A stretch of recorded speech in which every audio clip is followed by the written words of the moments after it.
houve duas grandes descobertas da ciência, né? Que é o DNA, Sim. né? O mapeamento, a descoberta do DNA e do mapeamento do DNA depois, né? E também a informática, né? Porque daí se utiliza um banco de dados informatizado, né?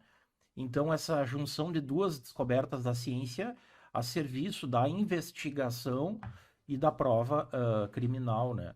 Então, quando foi descoberto isso, foi em 1985 na Inglaterra, né?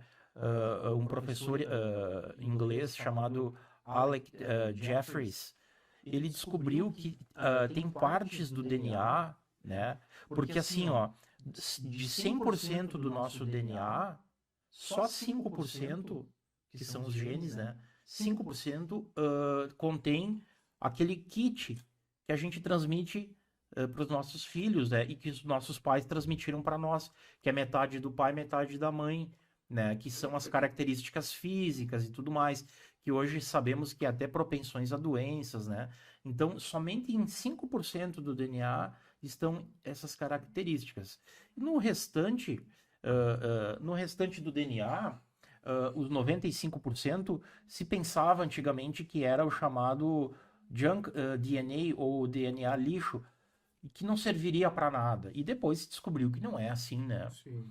E daí esse perito, esse professor dessa universidade inglesa descobriu que existem, né, partes do DNA, porque 99% do DNA é igual do nosso DNA.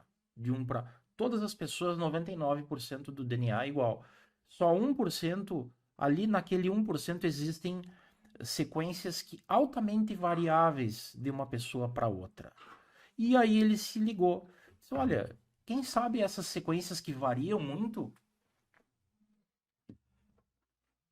nós não utilizamos elas para identificação humana ou criminal. Sim. E aí foi a descoberta, ele descobriu isso, ele descobriu uma técnica chamada DNA fingerprint, ou impressão genética do DNA, e aí ele conseguiu, então, aplicando essa técnica, né, extrair o perfil genético. Né? Então, a partir da amostra biológica, o que é uma amostra biológica? Um pedaço de pele, sangue, suor, pelos, enfim, Saliva. saliva, partes do corpo, né? A partir dali você extrai o DNA e o perfil genético, né? Porque assim, ó, um ser humano adulto contém aproximadamente 100 trilhões de células, né?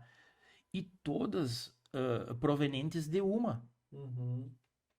que é aquela lá célula, o embrião, né? Quando houve a fusão do espermatozoide com o óvulo, foi a primeira célula. Então aquela ali todas as células, esses 100 trilhões depois que vem num ser humano adulto, elas são todas iguais, né? Então, por isso que se você perder uma pele do seu corpo, ela vai ter o mesmo DNA seu, né? É como se você deixasse a sua impressão digital. Então, isso repercutiu muito na cena do crime. Porque antes você podia pegar o quê? Digitais, né? Se limitava basicamente a digital, né? Mas aí hoje em dia, uma célula, a ciência hoje, uma célula bem achada na cena do crime, você puxa o perfil dela, extrai o perfil genético, né? Você tem ali o perfil do agressor ou do.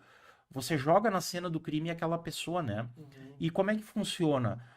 Tem que se ter um banco de dados de referência de indivíduos, né? Então você cadastra indivíduos e você tem um outro banco de dados, que esse aqui é o banco de referência, as amostras de referência de indivíduos. Esses são pessoas que cometeram crime. Essa lei especifica quais são, Para a né? gente falar de forma bem popular ao nosso seguidor, né? São Para poder entender. criminosos, né? Via de Criminosos. regra, Uhum. ou que estão cumprindo pena por determinados crimes mais graves. Certo. Então, o banco de referência aqui, com indivíduos já cadastrados, e aqui as amostras questionadas, que são aquelas da cena do crime que não Uhum. sabemos de quem são, né? Porque o criminoso ele deixa vestígios, né? E aí você extrai o perfil genético da cena do crime, joga aqui e ele cruza os dados. Então, se aquele criminoso que deixou a amostra lá, se ele estiver aqui nesse banco de dados, o computador acusa o match, a coincidência, né?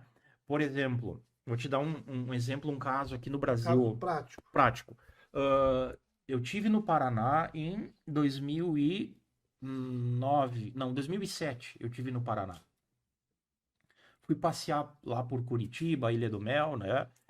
E naquela época, Fernando, teve um crime bárbaro. Eu me lembro que eu vim de lá assim, chocado. Foi uma menina de 9 anos, Não. Raquel Genofre, foi abusada sexualmente e depois o agressor esquartejou ela. Assim, ó, ele cortou ela, assim, ó, nas juntas, as mãos, o antebraço, o braço, né? Ele esquartejou ela, né? Botou numa Menina sacola. de 9 anos. 9 anos. Ele abusou dela, esquartejou ela, decepou a cabeça, botou numa sacola, né? E deixou a sacola embaixo de um banco na rodoviária. 2007. Coisa de louco. Uma coisa assim absurda. E aí, eu lembro, eu tava lá, vi as notícias, né? Vim pra cá, recebi fotos da menina esquartejada, porque a gente recebe, né? Sim. Essas fotos viralizam, né? E aí, tu sabe que esse crime ficou insolúvel, né? Nos Estados Unidos eles chamam de cold case, ou caso que esfriou, né? E a polícia não conseguia descobrir, né? Porque o criminoso ele foi muito esperto. Ele utilizou um ponto cego da rodoviária de Curitiba, porque tem câmeras, né? Mas ele usou um ponto cego para chegar até ali e dentro da rodoviária que as câmeras não pegaram ele, né? Ele foi Tudo bem planejado. Foi planejado.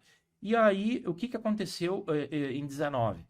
Acho que foi 19, né, que o nosso atual presidente assumiu a presidência, né? 19.